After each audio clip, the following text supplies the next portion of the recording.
Good morning, everyone.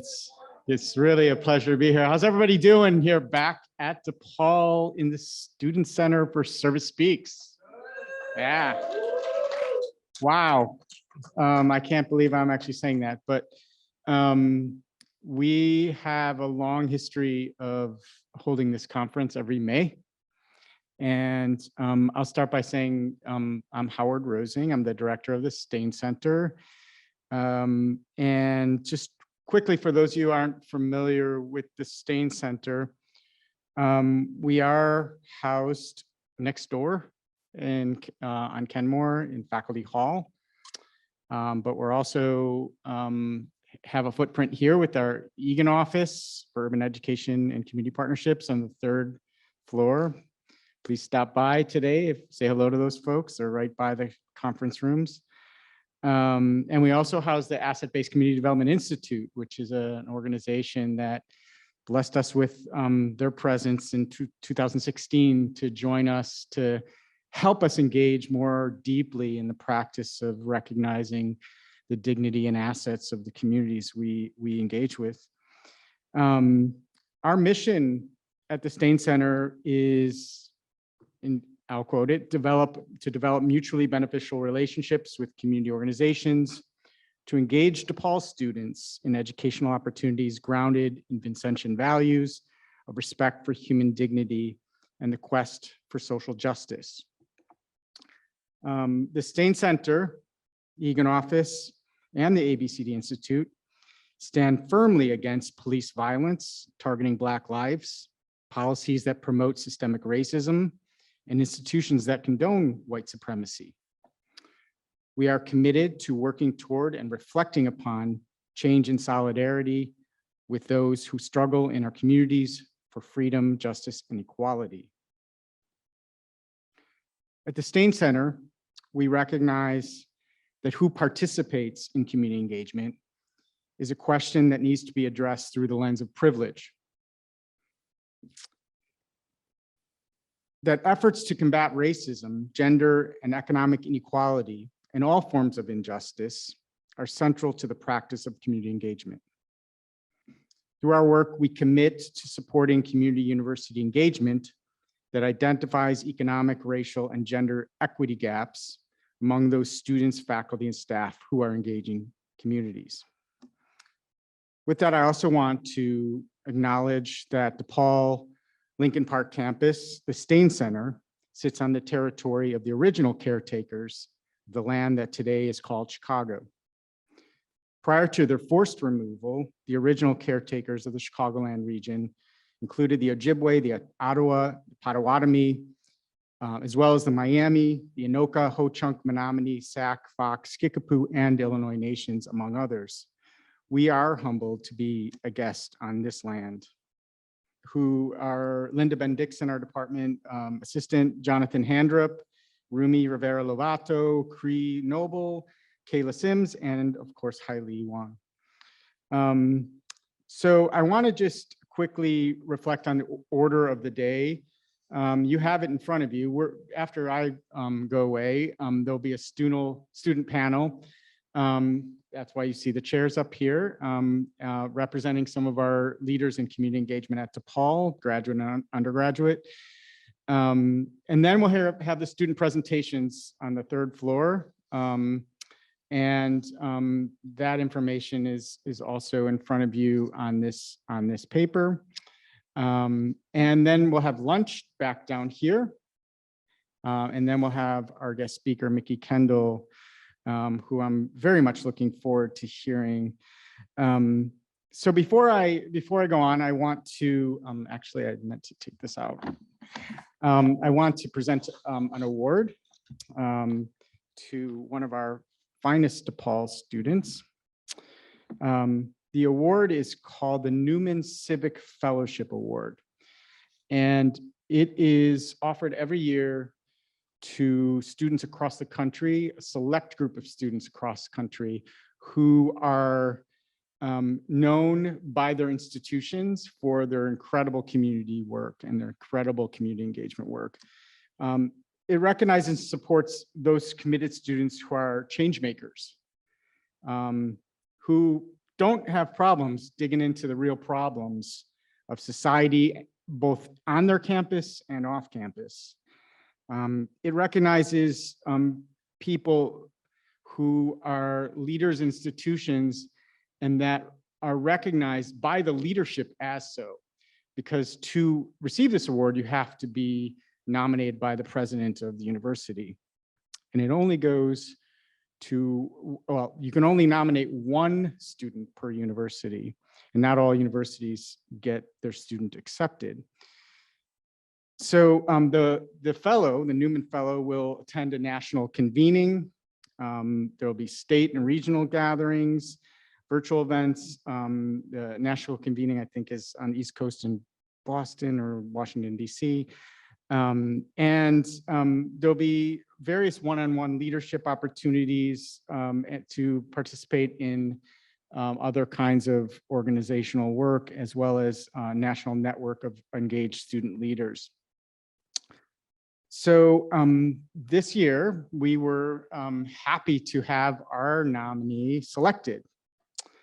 And I'm so excited about this because the Stain Center doesn't necessarily get to be the people to nominate, but the president accepted our nominee, who is Watfay Syed.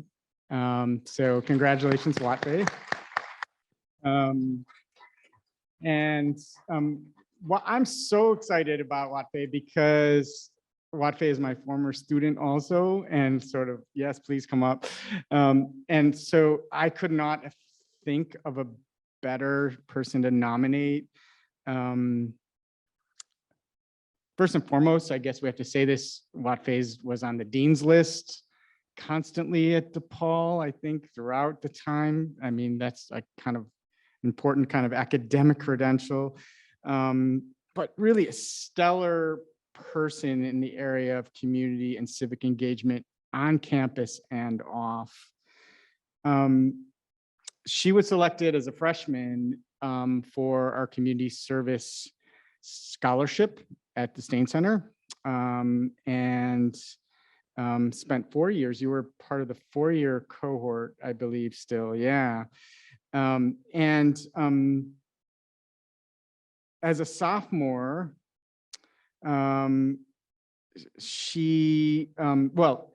throughout her years, she actually spent her time working at various community service opportunities, but through the scholarship, 30 hours of service per quarter, as the scholars know here, as well as minoring in community service studies.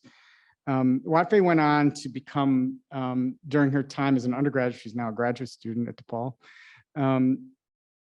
to be a leader on campus in a way that we sort of want to honor, especially because of her strength in her voice. And I'll say this because Watfay seems like a very quiet, calm person, but when you get her in a room talking about issues, the room lights up. And I found that actually during the pandemic on Zoom, when she was in my class. And one of the things that I asked students to do during my class, which was the capstone in community service studies during the pandemic, was to put on a public workshop. So Watfay proceeded to partner with another student and decided to dig deep into, and granted, this is in 2020. I believe it was the fall of 2020. So think of the time.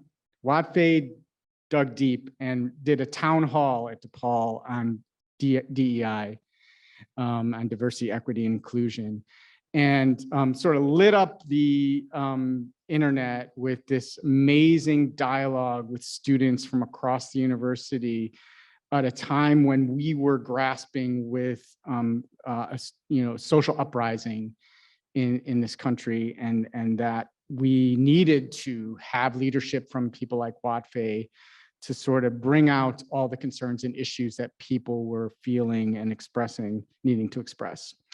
So just an example, I can go in deep to Watfei's bio. I don't have enough time, but I think most importantly, she's been the director of the Muslim Student Association at DePaul, and also our president of the student government. And I sort of, I'm in awe of the sort of many other things that I can mention here. She's been, but I'll just center on this last one. She's been working, I think still working at a school. Yeah. Sorry, I didn't write that one down. Say it again for me. The Prayer Center of Orland Park. She's been working there all the way through, supporting young people in helping them become leaders like herself. So I'm so in awe of the sort of consistency, determination, and I just want to thank you for being a DePaul student and blessing us with your presence here as a leader on campus. And with that, I would hand you the Newman Fellowship Award.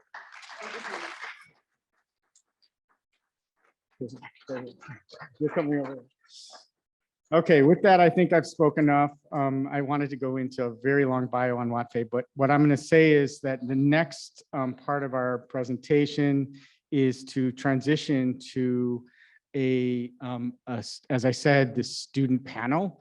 And with that, I'm going to invite up Jonathan Handrup, who is going to help lead that panel.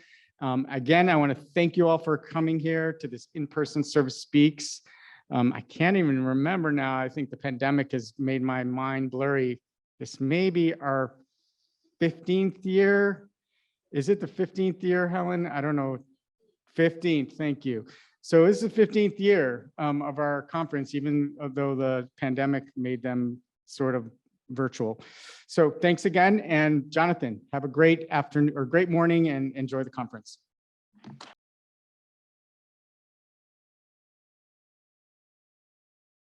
Good morning, everyone. How's everyone doing out there? How's everyone doing in the back? Woo! All right.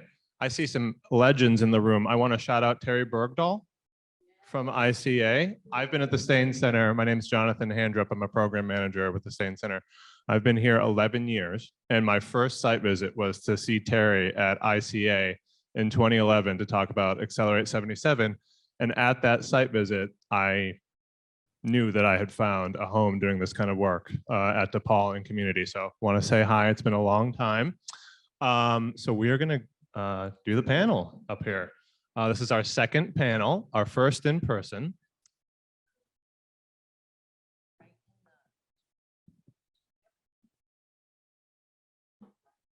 Am I right? Okay. How's this? Uh-huh. Okay. I could try slouch.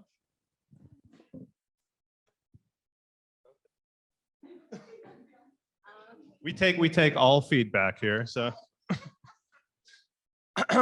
Is this okay? Great. Is this good for everyone too? Okay, great. I also want to mention before we start, I see Helen's doing it now. Our photographer canceled on us last night, so please take all your iPhone, Android photos and send them to us. I think we can get the email up on screen. We really appreciate it.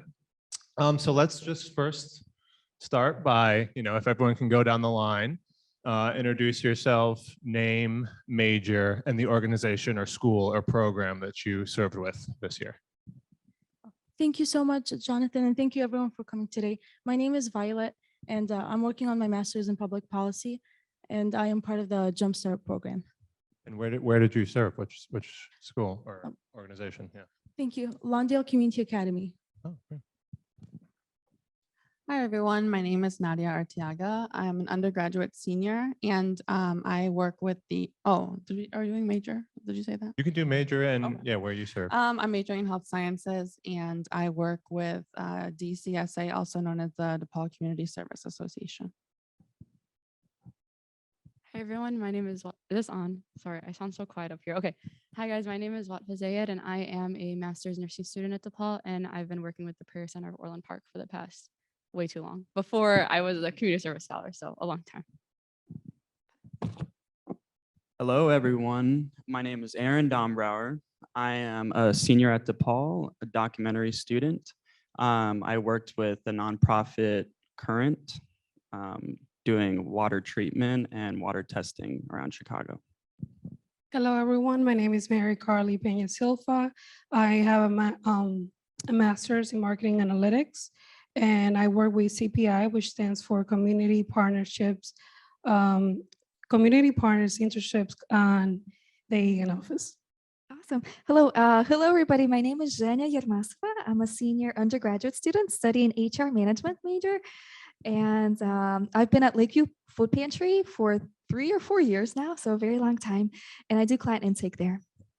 Awesome. So yeah, we're just going to keep going down the line. So if we can start by talking about maybe a special asset that you see in the community that you work in, or the organization or school that you work in, that people would not know about unless they spent significant time and worked there. Thank you so much. So I wish I can cover all of the assets, but but yes, one of the assets is love and commitment. This is the foundation of all the assets of knowing each other, connecting with each other, and creating a safe environment where we can grow together and have positive leadership. In addition to that, there is so much effort in connecting because it can't be only one way, but two way, and that might take time, but embracing that it will take time to connect and to learn together. And once we learn together and create a safe environment, we can be ourselves and we can make mistakes and embrace our identity and continue to discover our interests. And to give one quick example is Devin, who is part of the Egan program. She is working with creating a garden and collaborating with the Lawndale community. And that is, and the garden is one of the discussions in class where the kids are very excited to see the garden and the flourishing environment. Yes, thank you. Yeah, I think one asset is definitely the children that we work with. So the program that I'm in is called Reads, and we work with Erie Neighborhood House located in the Little Village neighborhood. And the program helps students, mostly ESL students, meaning English as a second language students, with reading comprehension. We also help with different activities as well. But I think that these students are definitely an asset in their community because many people don't realize that these students, they may be struggling with reading comprehension, but they are learning their second or even third languages in some cases. Sometimes in their parents' home countries, they may also speak indigenous or native languages as well. So I think that for these kids to be doing this, that when you have to behave in two different cultures, it kind of forces you to be culturally sensitive and culturally aware. So I think that that's definitely a big asset that these children have, and that can definitely benefit them and their community in the future as well.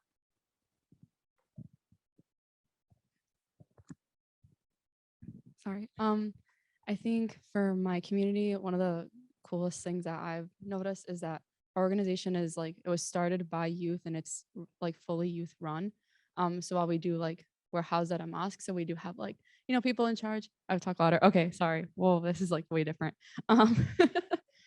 So we're at a mosque, so we do have like higher ups, but for the most part, all the decisions made about like youth programs and the programs I work with are made entirely by like the youth. So I volunteer for a program where we mentor high schoolers, and the team is all college students. And the program for kids that are in junior high is run by high school students. So it's like youth giving back to the youth. And then our leadership team, quote unquote, is also like people who are either in college or just graduated. So I think that's something very important, especially when, you know, you're working with people who are very close in age. It helps create that like big brother, big sister type of bond. I think one asset was the community engagement around the river that we worked on.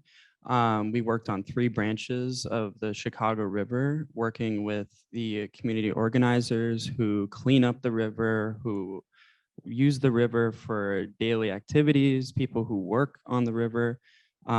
There's such amazing people. They're trying to take care of our earth, and that's the only one we got. So I think climate change and everything around climate change is affecting our waterways and oceans and lakes. So I think one asset is to learn to help to take care of our riverways.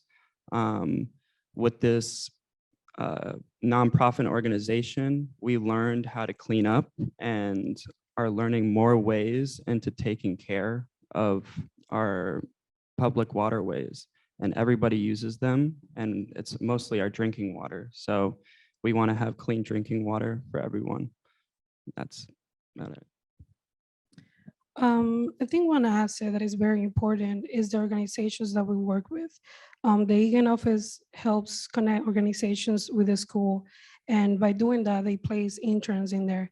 And the interns are very helpful because they can help those communities engage in different events.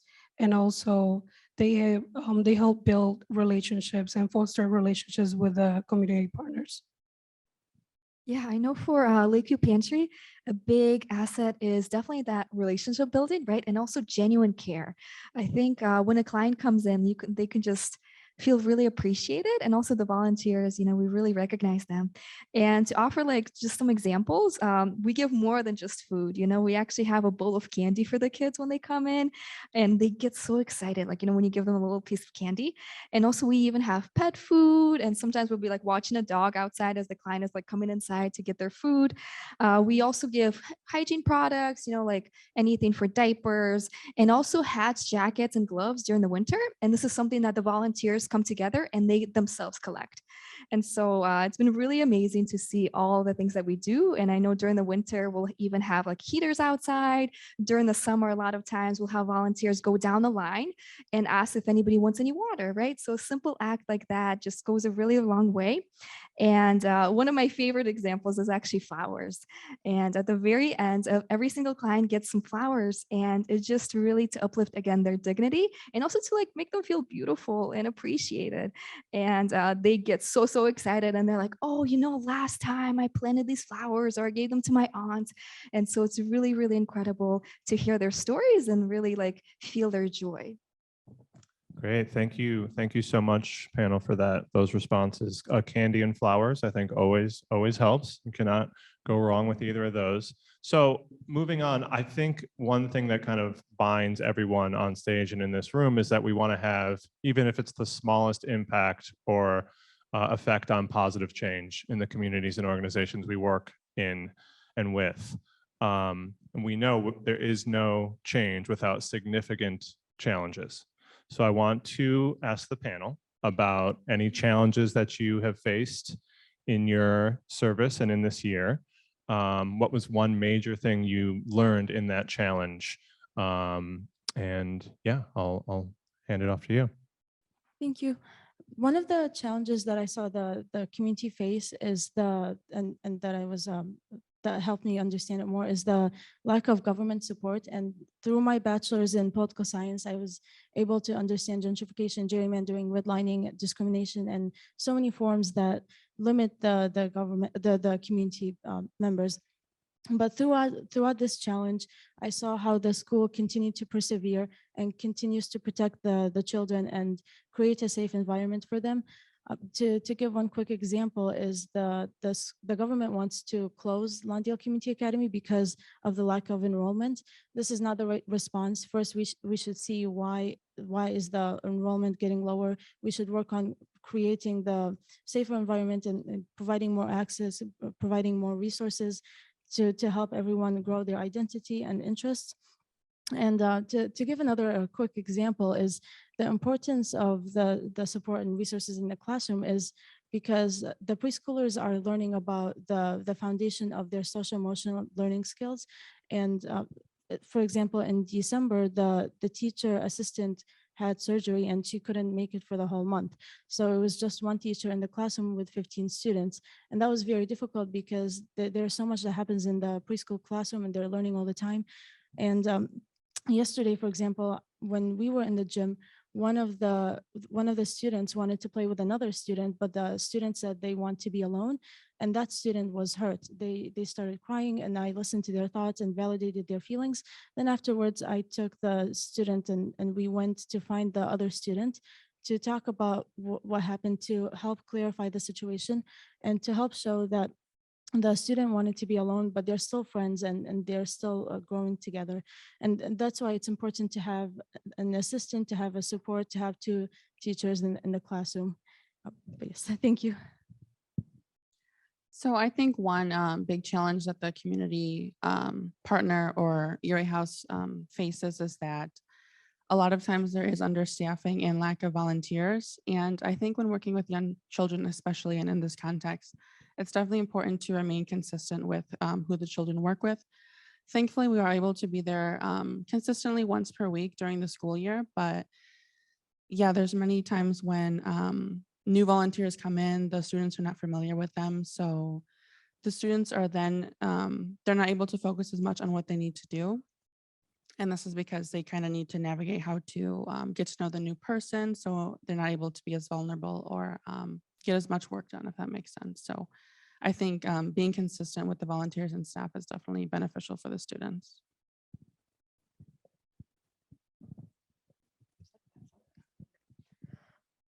I think for me and our community, like one thing that I noticed was just coming back up from the pandemic. Like I know technically life's been normal, sort of, kind of, not really, for the past year, but we're still trying to get through it. And things that we noticed working with the high schoolers in particular was a huge like wave of mental health issues. And I know like we're all kind of aware of that just based on like situations at DePaul, but seeing it in high schoolers and at the same time, like, you know, there's a rise in Islamophobia, there's a rise in racism, and we have to deal with all that as it comes to the doors of our mosque as well. We have like people that would attend and went through bullying at their schools. We lost one of our attendees to suicide earlier this past year due to bullying at his school. So just being there to like mentor the kids, show them that like it's okay to be who they are and be like strong in their identity and, you know, get through it, and also teach them ways to cope and find that community. I think that's something we just struggled with because during the pandemic, like they were home, they didn't really have to worry about like going out and being around people that either didn't like them because of like who they were, where they were from, or just even having to interact with other people. And now they're getting back to school and they're dealing with all those things again. And we're living in a world of a lot of hate and not a lot of love. So just teaching them how to cope with that and work through it has been, I think, one of our biggest challenges this year. So what I did was a more technical aspect in the nonprofit. My colleague Ben and I made 3 vlogs for this nonprofit to get the word out that this new technology they made for the river was helping river goers and people who live in Chicago. I think there should have been more government funding. They are losing a lot of employees because they can't pay them.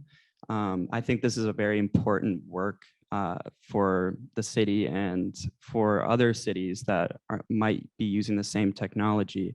This is a revolutionary technology that lets us know real-time data about how the river is doing right now. Like, is the river healthy?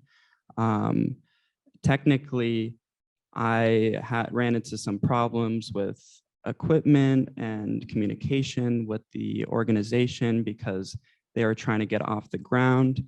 I think communication is very key on talking to these community organizers. I really full-heartedly want to be more connected with these people, and a lot of Chicagoans do not know about this website that you can go to check how the water quality is. If you're going to go kayaking that day, you want to know if the water is full of like bacteria, you can check it on their website. I think the government should put more money into technologies like this. I think we're about to go on a crisis with climate change, and these are preventative ways to prevent these things from happening, is taking one step closer to scientific breakthrough. Yeah, and that's about like the challenges. A challenge directly to me hasn't happened, but I know by talking to my coworkers within the Egan office, it has suffered a great decline with the students. And obviously, having the students engaged in the community is very important. But if we don't have students trying to work for the office and be there for the organizations, it's very hard for them to connect. Obviously, it has happened since the pandemic, and we all know that it's very hard to adjust, to go back in person, classes, organizations, working in person as well, because it has affected our mental health. Even though some people are less than others, it still has a great effect. And having to connect with students, to be rehired and make those connections with the communities has been a great challenge. Yeah. I know a big thing I learned during like the 3 and the 4 years that I've been at Lakeview Pantry is to just slow down, actually just to sit and be willing to listen to the hurt and the pain and to not try to like fix it, right? But just to listen.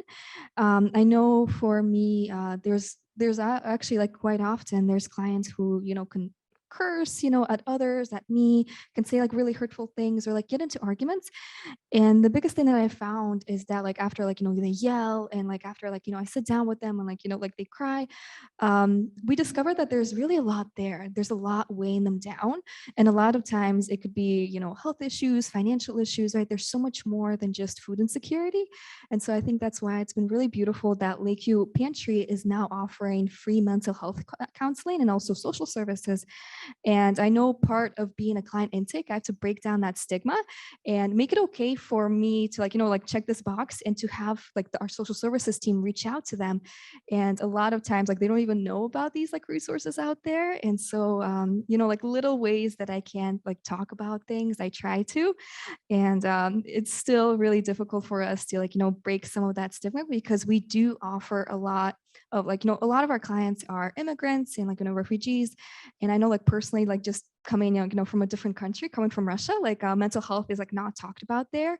And so a lot of times, like if you have a mental illness, you'll just be put like in a place and like nobody will ever see you again. And so I know when I talk to clients who are from like Eastern Europe, they have like, these similar mindsets of like not feeling like they can reach out. And so I feel like a big part and like a big challenge is to like make it okay for them to do that and also make it okay for them to cry and to like, not be okay. I think the pandemic has been so difficult for every single one of us. And so we don't have to fake it, and so I've been a lot more willing to be honest about how I'm feeling and also be okay with people not feeling okay too. Thank you. Thank you so much. So I got so excited to start talking about the assets. I forgot to ask about each of you specifically. Can you tell us just briefly about your role at your organization and a little bit about where you served? Thank you. So I'm a jumpstart tutor working with the preschoolers, and what we do is there are two parts to, there are many parts, but the first part is that we have session plans, and the session plan has a book of the week. We read the book twice a week on Tuesdays and Thursdays. The first time we read the book, we read it with the children, and the second time the children read it with us because they already know a bit about it from the Tuesdays reading. Then after that, we have 5 centers where the reading, the writing, arts, dramatic play, and puzzles, where we expand on the topics and discussions from the reading. And then the other part is the individual classroom assistance time, which is when we get to learn more with the kids outside of the session plans, outside of the books, but to be more in the classroom. Thank you. So I am a service site coordinator with DCSA, as I mentioned previously, and we work at Reads, which is an after-school program that's located at the Erie Neighborhood House in Little Village here in Chicago. And we meet every Tuesday afternoon. This program consists of 2 elementary schools in the area. And this is where students go to help improve their reading comprehension skills. We also do reading activities with them, homework, and of course, playtime. So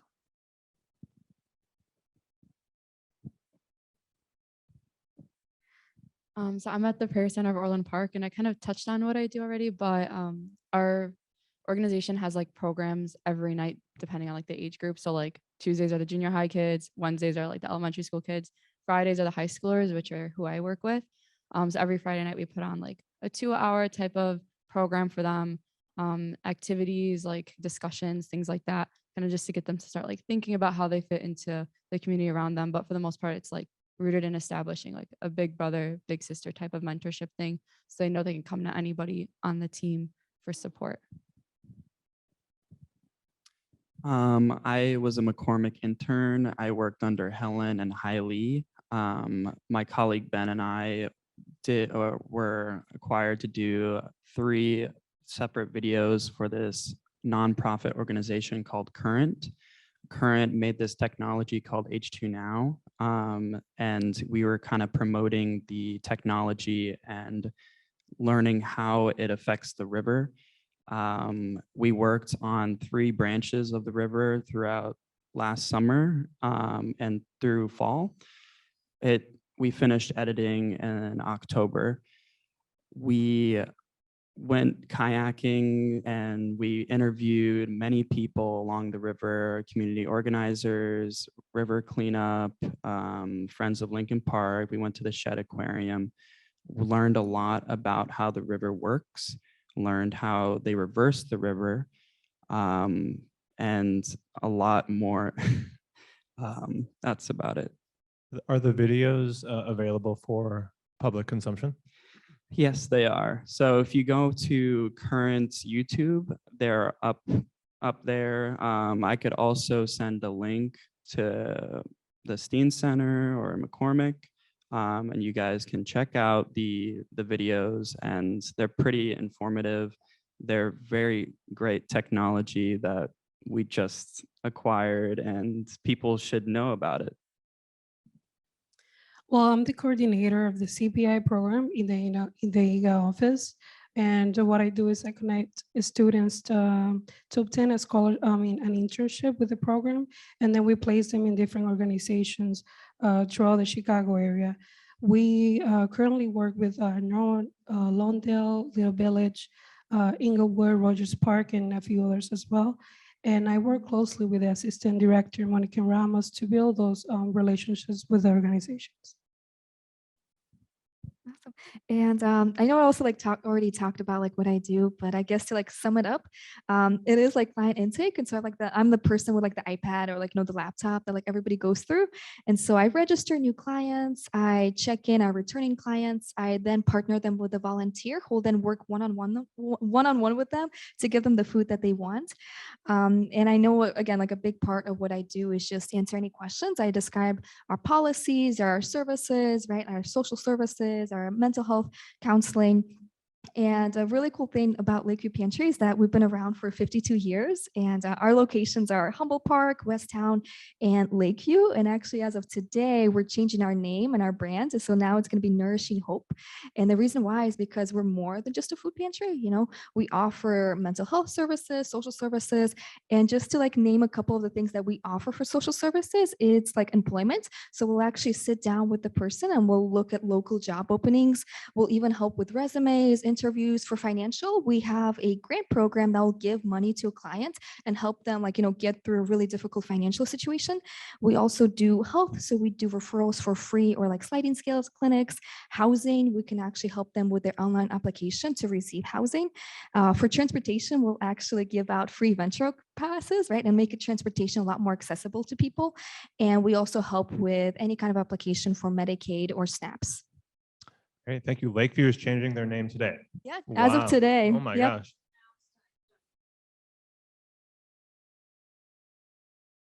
Wow. To commemorate Service Speaks. So let's move on. What would you, and some of you have touched on this already, what would you say is your biggest takeaway from your experience, and how would you advise students kind of backfilling your role in the future?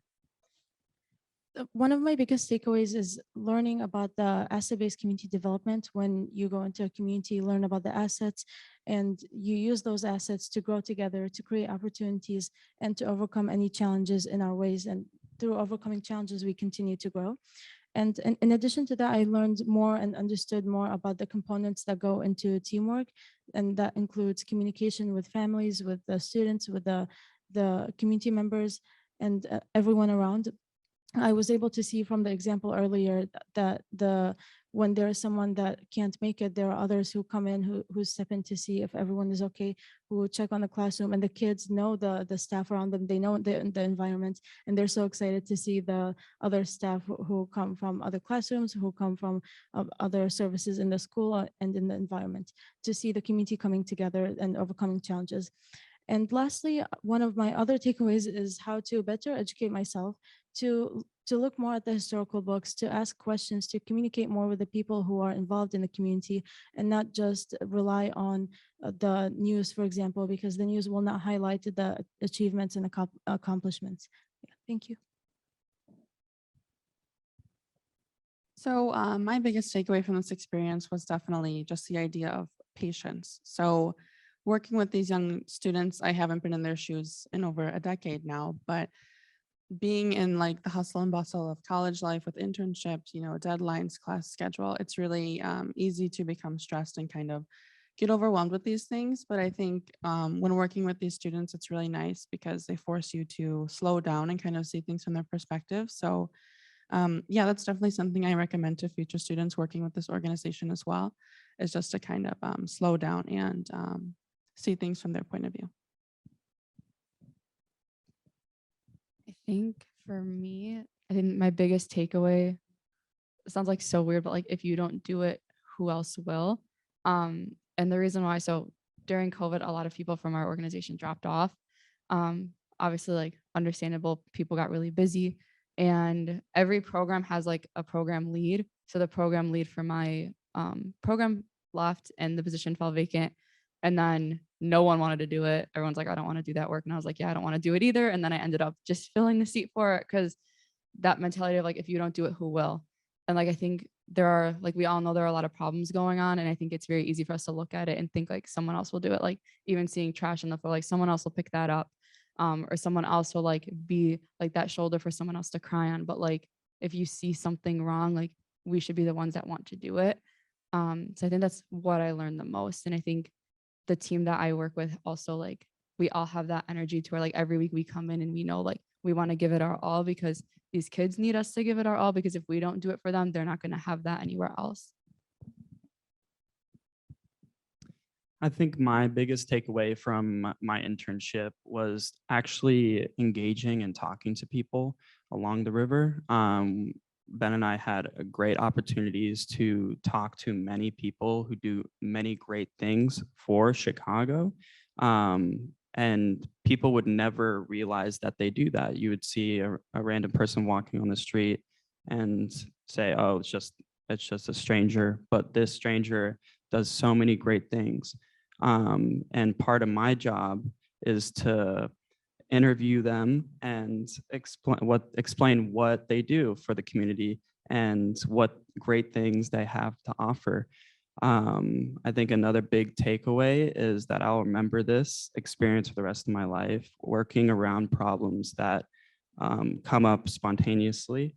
I'm in a profession where everything is kind of spontaneous, and I have to work around problems. And I think, speaking from the point of view of like climate science, and it's not spontaneous and it's been prevalent for many years, but we're going to need to figure out more ways to combat that with different organizations, government funding.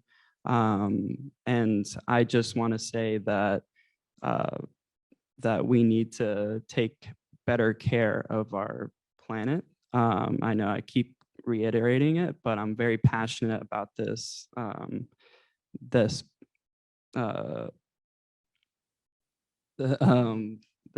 topic. So I really want to keep reiterating it for everyone. By working with communities in my country, Dominican Republic, and working in New York as well with communities in Harlem, and working with CPI as well, working with the Chicago communities, I think my biggest takeaway is being patient. The community has a lot a lot of things that they're great to offer. But at the end of the day, it's very important for you to remember that it's not how well you feel by helping others, it's how well they feel that you're helping them, because they're the main priority. And for students, I will say, just be there, just be open-minded, have the space to learn new things, and just be there for others. Yeah, I know for me, like just like very actually similar, just to be there and also just be present.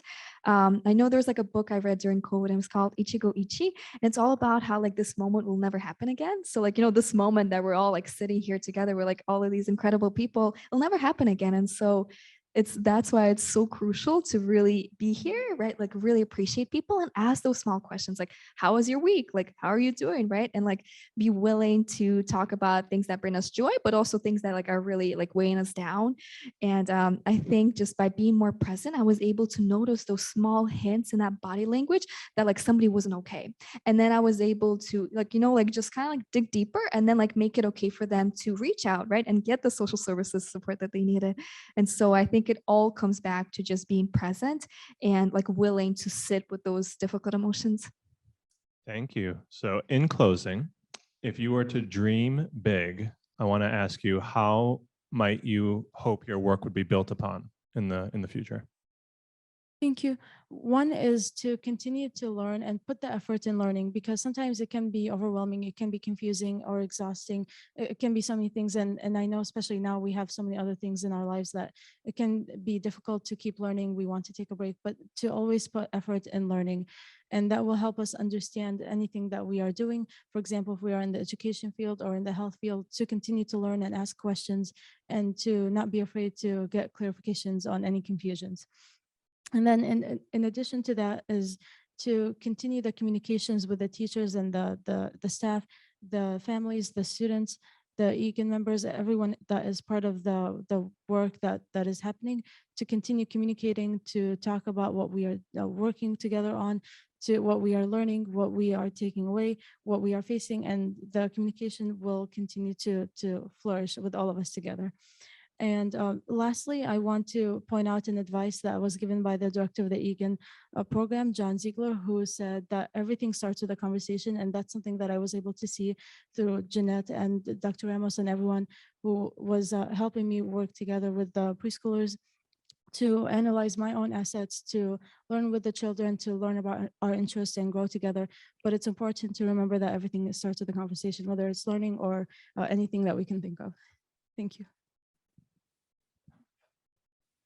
So my wish for the future, for this organization in particular, I really wish that they receive sufficient funding and staffing that they need, because through this experience and program, I really saw firsthand the importance of after-school programs for children and the impact that they have.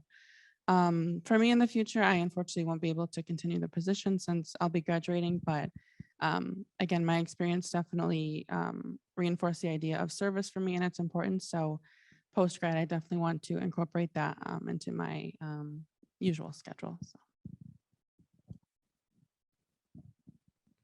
For the future of the Prayer Center of Orland Park, I think I just want to see it keep going. Obviously, like during COVID and people left, it was really hard to like keep things afloat and like make sure we were doing everything we were supposed to.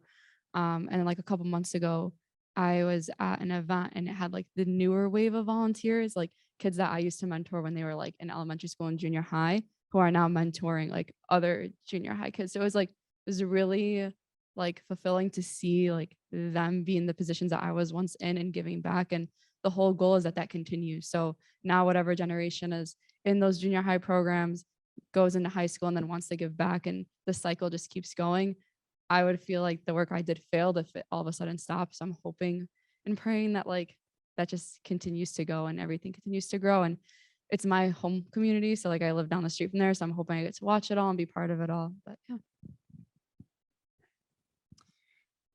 My wish for the future for these organizations that we're working for, I know Current is the main organization, but we partnered with over 10 plus organizations apart with Current. I just want them to keep persisting and keep doing what they're doing. Unfortunately, I am not going to be here and I'm graduating as well.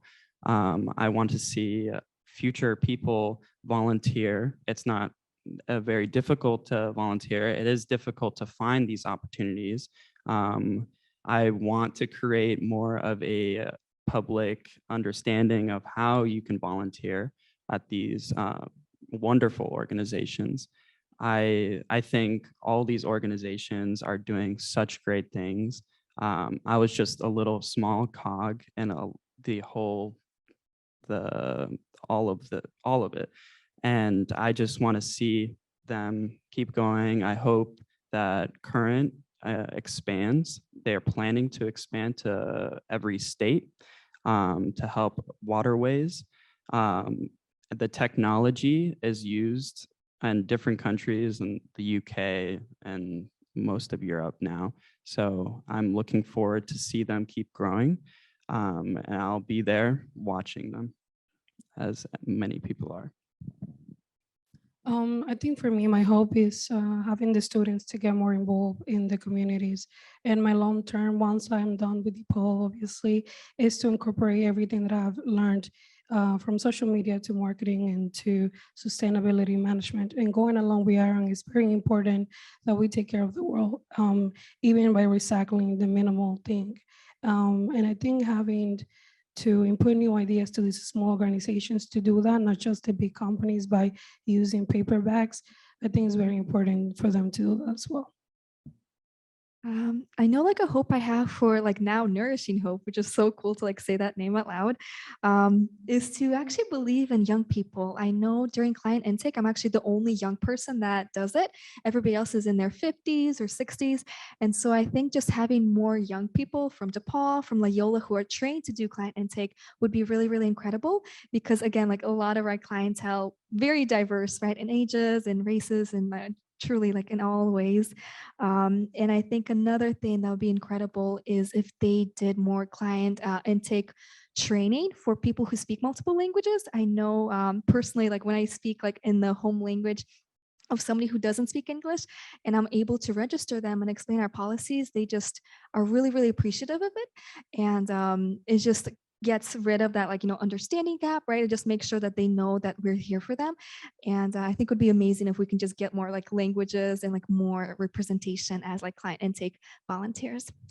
Well, thank you all so much. I can say personally, the passion that you bring to this work is palpable. I feel it, and all of the impact you had is incredibly inspiring. And I know everyone else feels that. So let's hear it for our panel.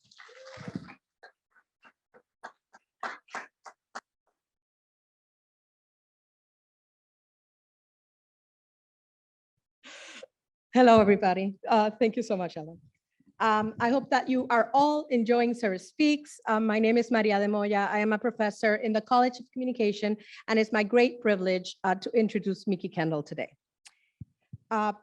I want to first take the opportunity to say a heartfelt thank you to the students, to the community partners, to everybody who has presented their work today. I think that especially when we get so much negative news and so much disappointment, it's wonderful to hear about all the work that you are doing.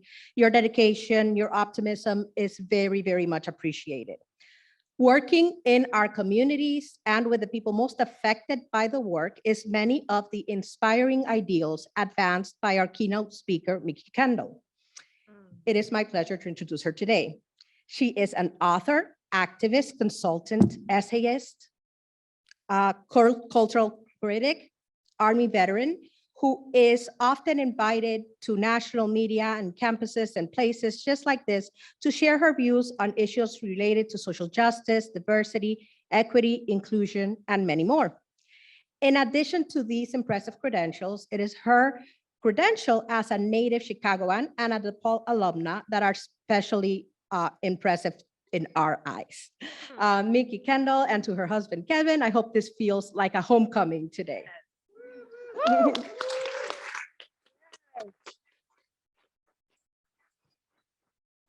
He's gonna give me a look if I don't say it, but his name is Patrick. Don't worry about it. Don't worry about it. Don't worry about it. It's just gonna be a joke because we have a South Park joke that we do. So now I'm gonna call him Kevin for like 6 months. Yes, please. I'm gonna blame you though. That part I'm gonna blame you for. Okay. So, hi DePaul. Hi. I'm going to tell you a story about my time at DePaul. And this isn't a knock on the person who said it, but when I was here and I was in the writing program, I was told once that writing the way that I do, no one would want to hire me, so I shouldn't get a PhD. Now, obviously, they were wrong.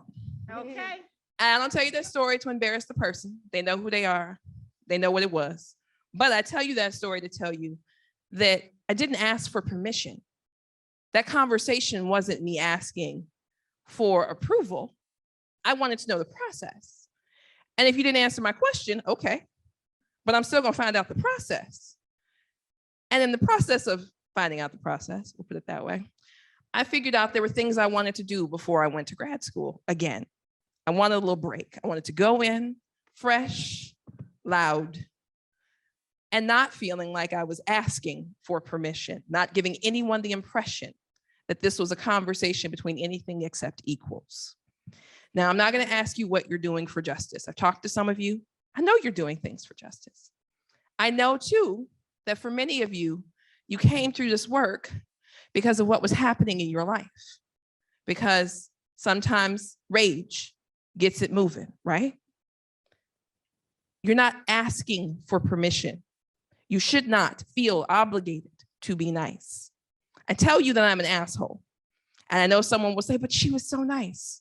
I was nice to you. Don't get it twisted. Don't ever let the smooth taste fool you. I'm a Black girl from the South Side.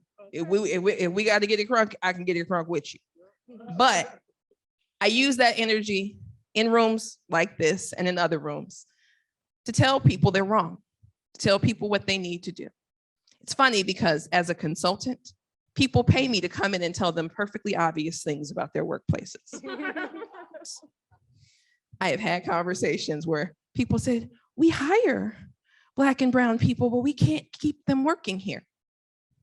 And I look around the room and I say, hire them to do what? And where are they? In your materials, the walls? Where are you recruiting? Because the other question is always, well, we can't find them. Where are you recruiting? Well, I went to Stanford, so I recruited Stanford. Baby, do you know that there are schools that are not Stanford, that are not MIT? Do you know that the entire middle of the United States exists, the South exists? And those programs are amazing, and you should probably look in those places too. But then I also have a conversation about things like culture fit. And they want people to fit into their culture. It never occurs to them that their culture is not necessarily one to fit into, that their culture could be fundamentally flawed. Their culture could be unhealthy. It could be sexist, racist, ableist, transphobic. You pick your words, you know where we're going, right? And I'm telling you that you're going to shape the culture where you go. I don't want you to ask anybody's approval to make that culture more inclusive, more welcoming.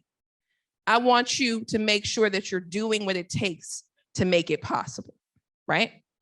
And I know they brought me in to give you a keynote where I'm supposed to say something about Vincentian principles. And I remember it, I do. I worked here before I was a student here. And I'm gonna tell you, those are nice. That is lovely. But priests are nice because it's required, usually. Sometimes they take vows about that. I'm gonna ask you to take a different vow. I'm gonna ask you to take one to fight. If you can be nice and get it done, wonderful. I have yet to experience that. Please report back when it happens. I would like to have a breakdown of how it worked. But I'm not nice. I still got it done, right? Not being nice actually is what got me here. So before I came to DePaul as a student, I had a hashtag go viral. Solidarity is for white women. Trended in like 7 countries, 11 million people used it. I made a bunch of people really angry, including, weirdly enough, some white 80s celebrities, right? You have not lived until you've argued about racism and feminism with Ali Sheedy. It's a very weird world. But in that back and forth, I realized that you think I need your permission to tell people they're wrong about how they treat Black women, brown women, Indigenous people, Indigenous women's issues. You think that I need to argue with you about whether or not trans women are women. And for the record, if you have something turfy to say, don't. Don't ever say it to me. My oldest daughter is trans, okay? But even before that, I was the kind of person that would rock your jaw. But now if you say something about my kid, if you from the South Side, you already know, okay? And if you don't know, ask somebody. But the reason I say that is because that's the energy it will take. Polite has gotten us politicians who feel comfortable telling us what we can't have. Politicians who say, respect my privacy, but I get to make rules about your body. And I'm not just making rules about abortion. I want to make rules about whether your body can be mentioned in schools, whether you have a right to be protected at work, whether you have a right to attend school at all, to have medical care, to exist. Those aren't people we're nice to. Okay? I know someone's going to be like, I can't believe what she said when she came here. I'm going to tell you, I sat here January 6th. That didn't look like nice to me. So what you're doing for justice, yes, absolutely. You should center people who need your support, your help, your words, your money, whatever. But sometimes you got to be willing to knuckle up. You got to make sure it costs too much to hurt people in front of you, right? And that may be as simple as, this is my current favorite story. After the massacre in the grocery store in Buffalo, somebody who worked for New York State Corrections decided to make jokes about it on Facebook, okay? No, I can't explain that. Don't ask me to explain it. With his name, his job, all of his details attached, 6 or 7 other people joined him. And then TikTok. And I know some of you are on TikTok because I see a couple people whose faces look real familiar. I love your work. But TikTok decided, well, that's not acceptable. So let's start calling people. Let's start contacting people. There have to be rules. And people say, well, why? What's just a joke? And I saw someone make a video about, it's a joke online, but how is he treating people he has care, custody, and control of, right? So it wasn't nice. Some suspension, some job loss, a pension might be walking out the door. But that's not the fault of the person who made the report. That's the fault of the person who thought the joke about dead people, dead Black people, was funny, right? And so when you are fighting for justice, whether that is making sure that this is captioned later, I'm sorry in advance if the person who has to do ASL is like, Jesus, she is bouncing all over the stage. I have a fidgety personality. Or you are fighting for ramps, for doors that are wide enough, for trans and Muslim and Indigenous students to be comfortable on this campus, for professors who are maybe not great, who are not encouraging, to be held accountable. You're right. You're absolutely 100% right. Because fighting for things to get better is never wrong. As long as your definition of better looks like more people having access, more people having enough food, housing, whatever, and not, well, there's 5 people who are really rich, they get to be comfortable at everyone else's expense, okay? Now, for some of you right now, you're thinking, okay, well, I was already doing that. But sure, sis, thanks for repeating what I already know. I get it. But now I'm going to tell you another thing.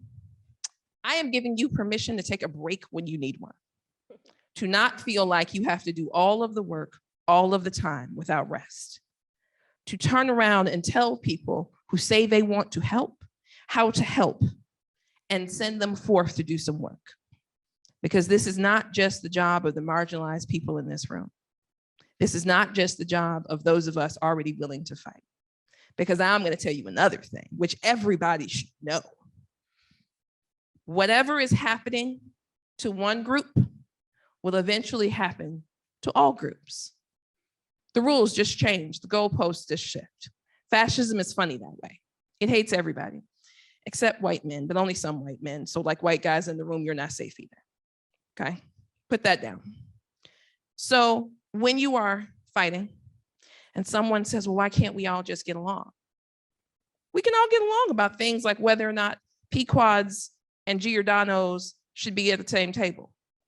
We can debate pizza all day. Pequods is not the answer, but you do you. You do you. But what we can't easily negotiate, debate, compromise on is whether or not someone is human enough, whether or not someone deserves to be able to come and go unmolested, whether or not someone deserves to die because their family called the police for help. There are things we can negotiate, right? I'll even negotiate with you people who put shrimp on pizza. I worry about you, but I'll negotiate with you. But I can't negotiate human rights. I can't negotiate fundamental freedoms. And America loves the word freedom. You're gonna hear the word freedom a lot. I get it. But you're free to fight. You're free to fight back. There is nothing more patriotic in this world than telling your country it is screwing up, than voting out politicians. And you know, I'm gonna say this for Illinois.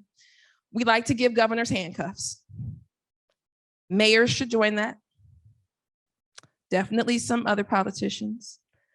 I don't know if I want to give our current governor handcuffs, but you can definitely look at politicians and be like, you know what? You're a public servant and you're not doing your job. So it's time for you to go. And how they go, whether it is you vote them out or the corruption scandals that Chicago loves so much, that's up to you.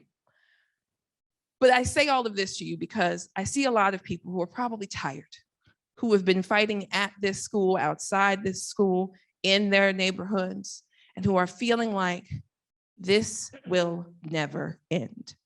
I have some bad news. It probably won't in your lifetime. I know it won't in mine. I have some good news.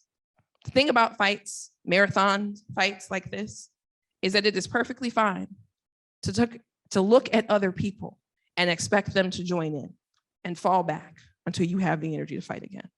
To expect them to not just fight for justice for their group, but justice for your group, because we are literally all in this together. If you are not willing to fight for someone else's right to exist, to be safe, to be fed, to be educated, you cannot look at them and expect them to fight for your right. Now, if you've read the book, you've probably heard me say this to white feminists. I'm gonna say it to the non-feminists. I'm gonna say it to everybody. The one thing feminism kind of got right was the concept of being equal, kind of. Goals seem to be equal to white men, and that's not where we want to go. We want equity. We want everybody to be able to be safe coming and going, to not be worried that their identity is the reason that they will be jailed, fired, whatever. But that means we can't just show up for the pink hats or for the BLM marches. We got to show up for both. We got to show up when CARE makes a phone call. We got to show up for our Jewish friends.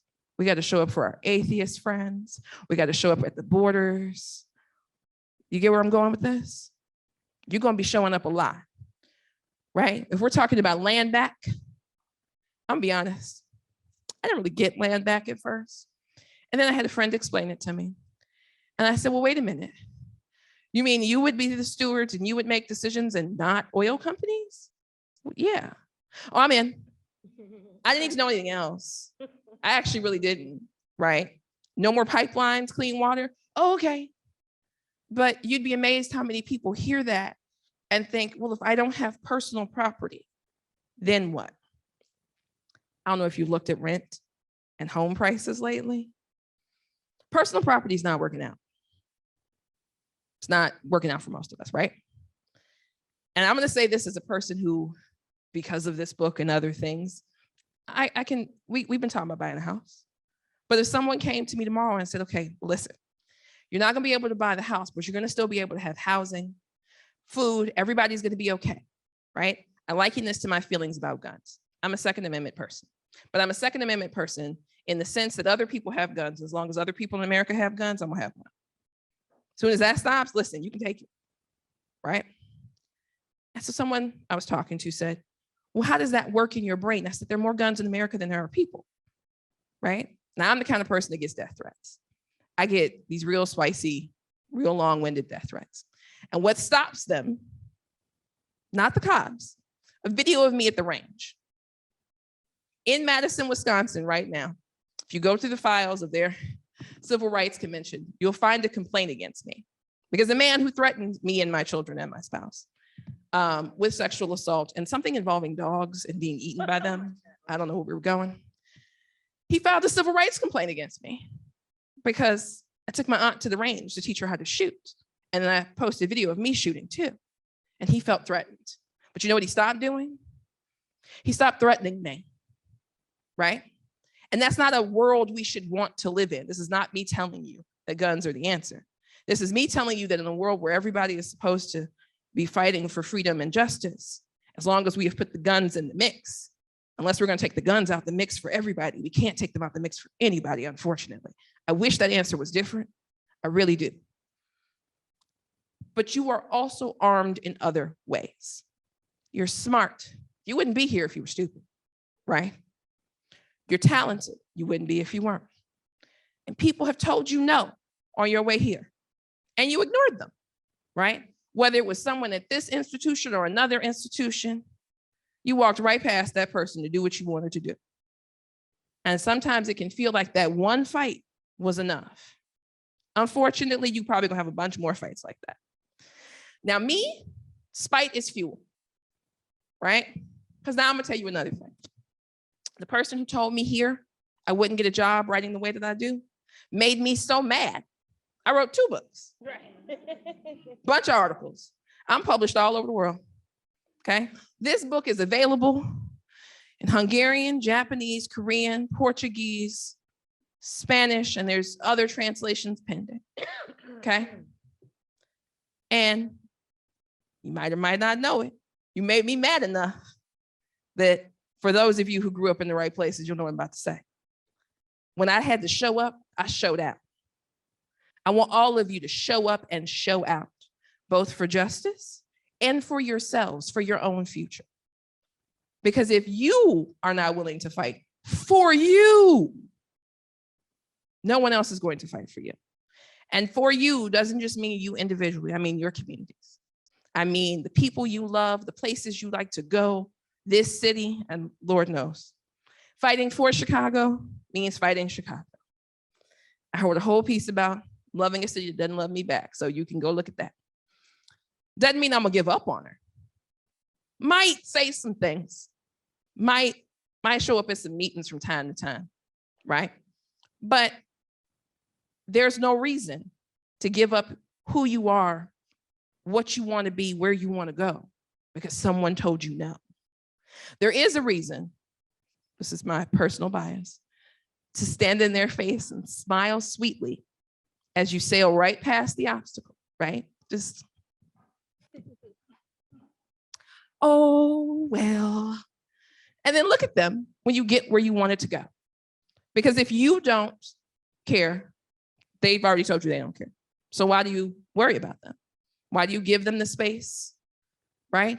And that extends to the politicians who love to talk about Chicago and say how violent we are. To the politicians who love to say that the kids in our communities are beyond hope, beyond reason, beyond redemption. That extends to the teachers who might be getting it wrong, and to the people who don't want to fund those schools that are getting it right, okay? That means you're fighting for medical care. And yes, that includes abortion. Abortion is medical care. Let's just get that on the table. But so is hormones, if you're trans. So is gender confirmation. So is the right, and I'm gonna say this, I know I'm gonna be like 5 people after this, gonna be like, what do you mean? So is the right to decide that you don't want to deal with certain body parts, whatever, right? All of that counts as healthcare, because that was between you and your doctor. And if your doctor's not listening, it's time to find a new doctor. If the pharmacist is saying no, because their religious beliefs, your religious beliefs stop at your body. Your body, not mine, okay? And I want you all to feel very comfortable, very confident as you say to people, no, it's not gonna work for me, homie. No, we're not doing that. No, I'm not going along with that. right? And whether that somebody is a relative, a coworker, because for a lot of you, whether you are working now or going to be working soon, you're going to be on those committees where people are getting hired, right? Promoted, recruiting, whatever.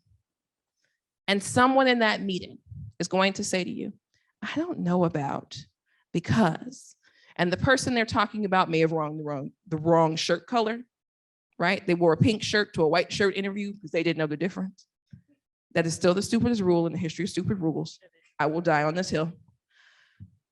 Or the person might be wearing a hijab, right? The person might have an accent. The person might be from the wrong school, whatever. And I want you to look at them and make them explain themselves. You'd be amazed how often when you make people explain their bigotry, they just back down. They just kind of, I don't have to talk about this out loud. I know how I sound. I don't want to say it, right? But I also want you to feel comfortable telling them if it's about credentials, if it's about who can do the job, who can help with the kids, who can do, then this is what the conversation is.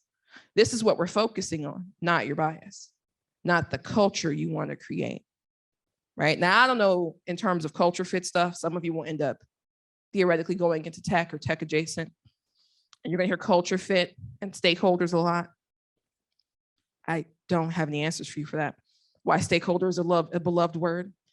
I want you to be willing to sit there and say, well, the stakeholders are the people who will buy the product, and you're doing bad business. I want you to be willing to say that the stakeholders are the people in the office who would like to be reflected both in the product and in other faces, right? Some of us are going to walk into rooms where we're the only one, right? Statistically, at least a handful of you have already been the only one in an office, in a classroom, and wherever. Ask them why. Ask them. When they look to you to be the subject matter expert on Blackness, on being Latina, being Latinx, or whatever, ask them, why am I the only one here?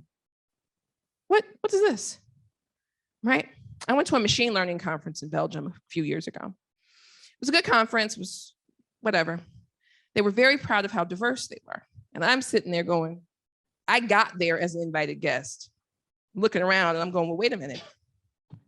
I am the only Black person in this room. I am the only Black woman. Like, we're very diverse. The staff of the facility were Black. The people cleaning, serving the food. But the conference, it was not, right? And it sent a little ripple, had a few more people talking, folks saying, well, it's hard to get people into machine learning. Now, I'll grant you, in undergrad, I didn't know what the hell machine learning was. I learned about it later, right? So I asked, well, how are you inviting people in? How are you getting people interested? What does your outreach look like? Going to inner city schools wasn't on that list. Going to state schools wasn't on that list. You can guess how that list looked, right? Right? Some of you are going to be in positions where you're the person making the list. That may be the work you do for justice. It won't feel like it in the moment. It'll feel like you're just doing a mundane part of your job. So much of what people call my activism is me just telling people other people should be in this room. And that's not to say that that doesn't count as activism. It's just that it's funny to me that I am labeled as like this firebrand activist when I have never organized a single march. All I did was walk into rooms where power resided and tell power it was wrong. And here is how it could get right. Right? And speaking truth to power is a thing, but we can all do that. You may not be seen as nice. Somewhere there's an economist who worked at the Consumer Financial Protection Bureau with me, who probably still can't fucking stand me. He'll be all right. Because I sat in a room with him and we were talking about what CFPB was going to be. This is when it was beginning. And he said, with a straight face, as we were talking about very low income communities, that those people couldn't be helped. They needed a check and a hug. And I almost said a word, If you know, you know. Had to catch myself. And then I said, what do you mean by those people? For those of you who haven't read the book, I grew up, I call it direct side because that's what we called it, in the part of Hyde Park that wasn't Hyde Park the way that we know it now. The university wanted nothing to do with it. That was back when it was still low income housing, before all those condo developments showed up. I have thoughts. Gentrification is a whole other speech. But he was convinced that no one who had ever been poor was sitting in that room. He didn't think anyone who had lived in public housing, been on food stamps, had a medical card, could reach that room. The look on his face when not just me, but several other people said, hold on, I was on WIC. I was, because it's the government. If you work for the federal government, everybody just about that can put up with the entry point of the federal government came from terrible jobs where they made no money. Because otherwise you wouldn't go to that terrible job where you're not making that much money, but the benefits are good. Okay? You have to work your way up to liking working for the feds. And even then you might not like it. But in that conversation, it became clear. He was making, for the record, an astonishing amount of money as a subject matter expert. And absolutely astonishing. He had 2 PhDs. He had never talked to anyone who was actually poor, but he was a subject matter expert in economics. We ended up having a lot of conversations before I stopped talking to him because there were things I shouldn't say in public at my job. But in calling somebody what I wanted to call him was definitely on that list. Don't give me that look, you know exactly what I wanted to say. But the reason I wanted to say it was because it had become clear to me as he was there to help write policy about what would impact people who had to do things like take out payday loans and title loans. He didn't see a reason for them to do it because he went from his parents paying his rent to a tenure track position to tenure. So if there were a bubble, right? Some of you right now are thinking, well, Mikki, did he ever even have a job outside the academy? No, he did not. He went straight through school, landed very well. He's a white guy, right? He was a smart white guy. Dad was also a professor. Mom was an admin at some college. And I don't mean an admin like a secretary. You get where I'm going. And he had just floated in his bubble. Private schools, Ivy League, high-end job. But he was writing the policy. He was the one making decisions. He was the expert. So sometimes the fight for justice looks like telling experts they're not experts. Sometimes the fight looks like being in that space. And I was probably risking my job, but also he wasn't gonna get me fired. I'd already been with the government for too long, he couldn't. He might've thought about it, he couldn't. But that's what unions are for, baby. But when you are in that space, and some of you will be, you'll be next to the CEO, the COO, you'll be in HR, you'll be a director, a VP, whatever. I want you to remember this. The way your organization looks, the way the people in your organization interact with the community, that is shaped by who you bring into your organization, by the outreach your organization is willing to do, and by the conversations they have with the communities where it resides. Isolation, ivory towers, silos, those are all how we got here. Demand that people, and I say demand, don't ask, demand that people think not just outside the box of the moment, but the box of respectability. Demand that they step to the place where they need to step so that they can do some good in the world, so that your organization is doing some good in the world. People aren't always gonna like it. They'll be all right. That's my time because I'm being reminded that we actually have a meter. So please feel free to ask me questions instead.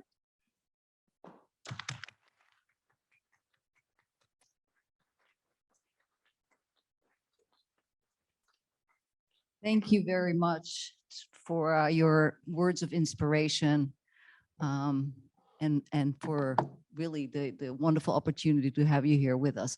So we're going to take questions. So if you have a question, just raise your hand and I'll come and hand you the microphone. You could also form a line here. I think that would be, so I'm going to give you the first one. Don't be shy. I'm not. Me either, don't worry. Okay, so my name's Amber. First, I tried to look it up, but can I ask where you went to undergrad? University of Illinois, Urbana-Champaign. Okay, so two PWIs. I would like to know, how did you find yourself interacting with multiple white spaces while still not maintaining like yourself and your individualism, but like, for example, when you were talking about diversity, I find I have that problem here at DePaul all the time. And I would say I'm one of the most outspoken people I know. And I say like, I find that issue. So I was wondering like, how do you interact with those spaces and not feel like you're the only one standing up for all the issues, because it's not a monolith and it's not only your issue. Does that make sense? Yes. So I will say this. UIUC, despite being a PWI, was more diverse, and we were busy having the fight about the chief. Also, it was free for me. So free college trumps everything. Yeah. You know. But also, I wasn't the only one fighting at U of I. We were on the quad. People were showing up and having all manner of conversations. And I will say the faculty was very supportive for the most part. The ones who weren't, you knew who they were and you knew how to navigate it. There's a relatively deep bench, though, of people who are welcoming to students of color at U of I. I have a warmer affection for my alma mater than you would expect, but that is because by the time I got there, U of I was reckoning with its history as being a segregated school and a segregated town. There is a tradition at U of I where every year, there are people who stand in chains in front of the student center and talk about U of I's history, right? And that process of confrontation was very important. The fight over the chief. Listen, there are still people putting that ugly decal up everywhere, but there are also people who have say no to the chief signs up everywhere. U of I is constantly reckoning internally with itself and its own history. And that is in part because it's a land grant school and it has no choice. And in part because, relatively speaking, it is one of the public Ivies. And if it wants the best people who don't want to go to the other Ivies, who want an affordable education, it's got to deal with us. It also has to deal with the fact that Illinois has what's called the Illinois Veterans Grant, which is 4 years tuition free at any state school. I will let you guess which of the U of I campuses is in a low cost, affordable town with public transportation and proximity to healthcare for veterans. It is not any of the other ones outside of U of I. Veterans shift how that conversation plays out too, okay? Plus the sports. So there's that. Big Ten schools, Big Ten PUWIs are very different. My time at DePaul was interesting. I had already, however, reached a point where I had decided that I was going to finish, and everybody who had a problem with it. If you went to Chicago public schools, you remember Bezamikulo, right? That was what I had to say. Anytime anybody had a feeling, I was a problem. I was definitely a problem here. And one of the things was recognizing that my life couldn't be in here. My identity couldn't only exist in relationship to these spaces, right? Now I have a parcel of very good girlfriends, and a lot of us went to school and other things around the same time. And there was a brunch, there were some drinks. My poor husband sometimes had to listen to me rant and rave and walk back and forth. And by poor husband, I really just mean he was like, I'm not going to move. To hold real still. Okay. I was also working full-time and in grad school. Poor choices were made there. But The way to do it, from my perspective, is to get mad about the situation, not at yourself, not to individualize it to yourself, but to think of it as fuel for what you're going to do later. When I say that spite is really good, it's so good, it's not that I turn that spite on myself or my family. It's that whenever I felt like giving up, spite told me, no, you can't. You will not give these white people your money and your time and have nothing to show for it. Okay? DePaul is too expensive to drop out. Anybody have a problem with that sentence? You're gonna be all right.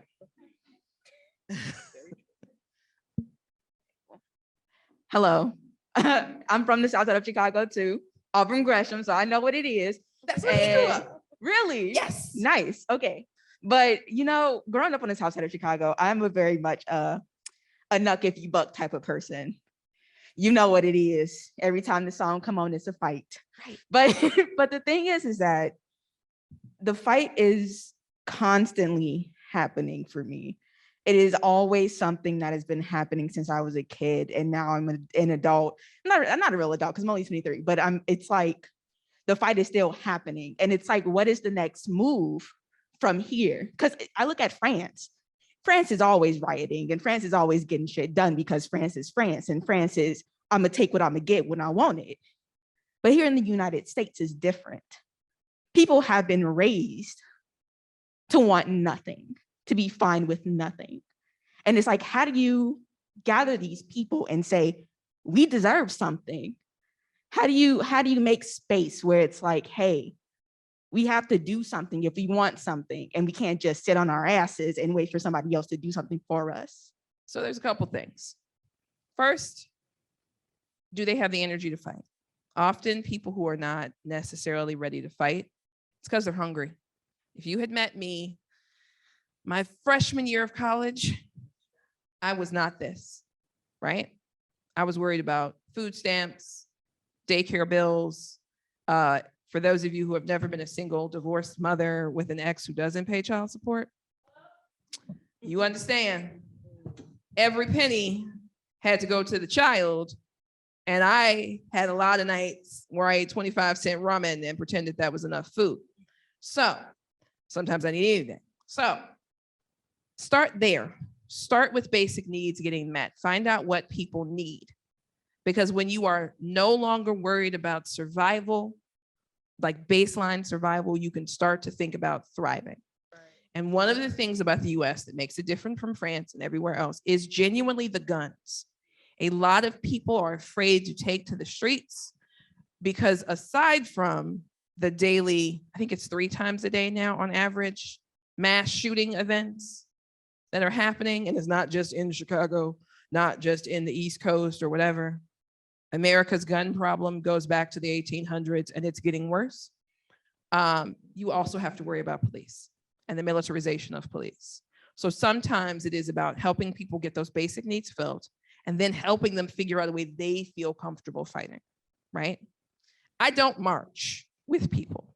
I am fully happy to give you money, bring stuff to your march, set you up, bail you out, all of that. I don't march.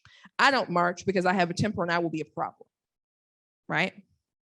So I do jail support, bail funds, that kind of stuff. I am quick to be like, you want a letter? I can do that. You want me to sign a petition? I can do that. You want me to walk into the meeting they want with me because after the thing happened, they want to know how to keep the thing from happening again? I don't work for anybody, so I can tell somebody. I can tell your friendly neighborhood politician, you're wrong, here's why. I can tell your friendly neighborhood CEO, you're wrong, here's why. But I've definitely been in a position where my job could have been gone for doing that. One of the great things, weirdly enough, about working for the federal government is that if you call old men named Tony at the IRS, which feels like it's the name of every manager at the IRS, and you tell him somebody said something on the tweeter, that's what he called it. And that if you don't like it, he didn't give a shit. He didn't care. He wasn't firing me. He didn't know what the hell we were talking about, right? But some of you work for places or will work for places where that is not the safety net, right? And you will be talking to people who don't have that safety net. And sometimes you have to meet people where they are. A lot of people who won't take to the streets will write a letter. I got to tell you, especially older Black people older folks in general, they love postcards. They will fill up a politician's mailbox with a book of stamps and a stack of postcards. They're machines. They love it. They'll volunteer at polling booths, all of that. So you meet them where they are. You meet other people where they are. Some people are good to march. Some people are down to be outside all weather in front of the cops. Cool, you make sure they have what they need to do what they do, right? But you have to be willing to maneuver yourself and your calls for action around where other people are and what those people need to be able to act. Does that make sense outside my head? Okay. Do not be shy. I will come down and accost you. So we have time for like maybe one or two more questions. I can ask a question. You know, the university, as you know, is a hierarchical place. And so for some of us who are in administrative positions, who are supposed to be on the decision makers, right, higher up, I've watched my colleagues, women of color, queer people, minorities, being shut down for speaking up. I'm saying this, I guess it's a question, because you're asking our, you know, our fresh blood, our new students, right? Not yet graduated, to speak up. But what do you do when you get fired or when you get shut up? So maybe some words of wisdom. So a couple things.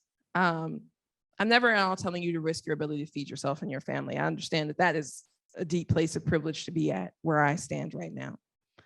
I am saying that for the people who are less at risk, you need to be in front, right? It doesn't mean you take credit for the idea, but you have to show up. You have to be willing to speak up. If you know you have tenure and it would be impossible to leverage you out, right? If you know that you are one of the priests here and you are probably not going anywhere, you should be opening your mouth. I mean, the principles you keep prescribing to require you to do that part, right? If you are senior level admin and someone is speaking to you, your job is to listen. And then if unfortunately you are in a position where you are pushed out, that's what happened to me in 2009 from this DePaul. The person who pushed me out is also gone though. So there was a scandal that followed that had nothing to do with me. Life comes at you fast. You have to get back up. And it is scary and it is hard. I won't tell you that I didn't cry. I had gotten a letter that said my problem was that I was not reading this person's mind. Okay, I actually said that in words. I was doing what he said, not what he thought he wanted. It was a journey in that meeting. Then you can pick yourself back up. You take whatever you need to take in terms of time, space that you can, and you go look for another job. But you don't shut up about what was wrong here, right? My commitment to myself has always been, especially when the topic of higher ed comes up, to remind people of the talent that gets pushed out because people don't want to hear that they're getting it wrong inside the academy. There are people who will tell you I am anti-academy. I am not. I am anti a culture inside the ivory towers that tells you that the problem is the folks telling you the building is on fire and not the fire, okay? And if you really get pushed out, I'm going to also suggest in the magic that is Twitter, you document all of that stuff in a lovely tweet thread. Tag me. Tag a few other people. That College of Higher Ed, those journals, they love to write about these things. You might know a few journalists who love to write about these things. And you'd be amazed how quickly the court of public opinion can work in your favor. We've seen it happen, right? And I've done this to my alma mater at UIUC too. Don't feel like this is a DePaul specific thing. If you're messing up, you're messing up. And the reason I do it is because the culture doesn't change until there are consequences for pushing people out. for pushing out marginalized voices. And I personally find it exceptionally offensive when institutions that claim to believe in a certain set of values then get upset when they're held to the standard that they claim to be setting for others. So I'm happy to help. It'll make my day. And also, what are they gonna do, fight me? Thank you. Do we have one more question?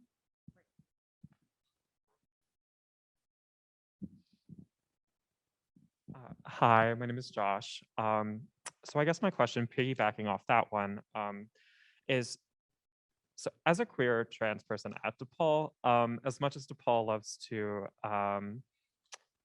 sort of express praise for, particularly for its involvement in the queer community, one thing I have noticed is the opposite.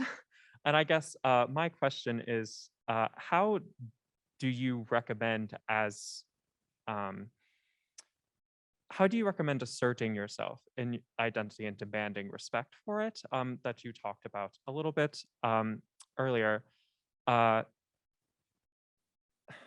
in so many fields that demand professionalism? So I'm an evidence-based person. One of my favorite things, for those of you who have heard the receipts file, is to keep all the communication. I personally love email, right? I am an as per our last email, let me send you your stuff back. But I like to keep those things. I like to do things like contact the ombudsman, contact the provost's office. We know that a school this size, even if they mean well, they may not. And the voices that reach there are not coming from here, right? So sometimes it's worth packaging all of that up and contacting more senior people. And if that doesn't work, Block Club Chicago is right there. And I might know a reporter or two there, or 12, one of my best friends. Because the thing about institutions, the thing they hate more than anything else is being told they're wrong in public. They're gonna get right. They're not gonna be happy about it, and somebody might not like you, but there's people here who don't like me, and I'm still standing up here, and they paid me to be here. You know what I'm saying? It's giving up the expectation that everyone will like hearing what you have to say, and leaning into the expectation that what you have to say is important enough. It's worth people disliking you. It's worth people's negative feelings towards you. Because functionally, A, it is. And B, will you remember that person who was mad you spoke up 5 years from now? Will you care about their feelings or opinions? I know it can feel really important in the moment, but I'm going to be honest with you. I had a professor who at U of I who was continuously trying to say that I was not going to make it because I was a single mom. I can't remember that man's name. I bet you he knows mine though, right? And it is one of those things where sometimes you just have to be like, okay, well, this bridge is gonna light my way. And you burn it and you keep on going. Because that is where change happens. I know people want change to be gentle, to be simple, to be smooth. But functionally, even when I was here at U of I, every major change inside the academy and frankly outside of the academy, it involved a lot more yelling and crying and people being angry. And they're gonna hold their grudges and it's whatever. I remember someone told me very proudly that they were gonna ruin my career. That was in 2009. See, and they worked at a major publishing house. And they were right. I never got published at the publishing house. Thing about publishing houses though, mine is bigger. The one I'm at is bigger. And there's more than one. There's more than one, right? So even if it feels like I sunk everything into this, the 4 years, the 6 years, however long you're gonna be here ends. And there is the rest of your life. Now you can spend your time here wishing it was different, or you can spend your time here pushing for it to be different. Doesn't mean it'll be different for you, but it might be different for people behind you. When I was here, my big thing was that I was floating in a sea of people who did not look like me. This is drastically different than DePaul of 2013. So change has occurred.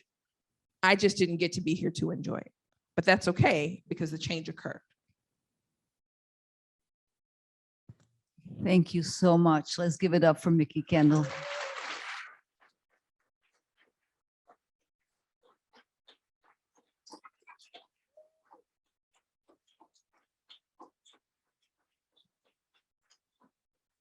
Thank you all for having me. Thank you for coming out and sharing your time with me. You're all going to be amazing. You already are. Don't forget to tag me if we need to make some trouble. I love trouble. It's my favorite thing.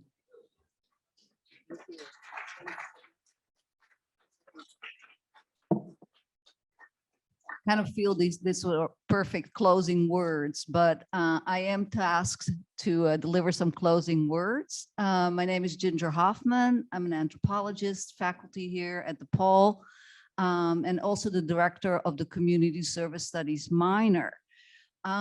It's been a real, privilege and pleasure in the role that I've served for now going on 7 years. And so many familiar faces students who have come through my classes, who I've seen as either first-year students or second-year students, and just to see how they have blossomed, how they've become critical thinkers and engaged. I had the opportunity, of course, to go upstairs to the 3rd floor and listen in, and it's really a joy. It's remarkable. So I'm just going to echo the words of Mikki Kendall to be angry, right? And give yourself permission. So here with us are, of course, Community Service Studies seniors about to graduate. Yay. Give yourself a round of applause. 3rd-year students. But we also have here with us community partners and McCormick community interns. We have mission and ministry students and leaders among us. We have Brennan Meister scholarship winners, and we have some current CSS scholars who are here with us. So I thank all of you for making the time, for sharing the wonderful work that you do. Also, I'm almost forgetting, we have the faculty here, STAIN staff, who have helped make this possible. So thank you very much and have a great rest of your day.